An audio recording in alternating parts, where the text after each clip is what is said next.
13-2 crossbred Barra. This belted Barra is a little bit different for us in terms of what we've offered to the public. This one's probably a little more moderated, probably offers a little bit more in the lower seat of his britches as he goes away from you. But this one, I think if you take him home and you slow him down, I think this one could feed for a long time, and I think he could be pretty wild at every show he walks into. This 13-2 was one that stood out to me last time I was here. And, you kind of tell guys and people ask, well, what do we need to feed if we want to feed an earlier, older crossbred Barra for state fair? And I just tell guys, honestly, I'd probably buy him a little more moderate. I'd buy him a little wider, and I'd buy him a little denser skeleton because you don't want to feed an old one that's tall and pretty and you got a gas on to get enough punch in him.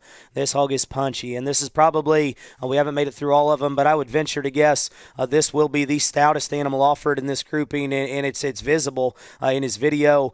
His shape behind, his two axe handles wide, his chest is ginormous, his head stout, his body length is short, and that thing is aggressive in terms of his spread up high, the muscle he's got on the top side of his skeleton. But man, when you can make a crossbred hog that short bodied, that compact, that opened up down low and up high, and still give him a big dense kind of rear leg and just a neat kind of look. I like this hog's head shape, and to me, he's not going to be for everyone because he is moderate, he is wide, and he is stout.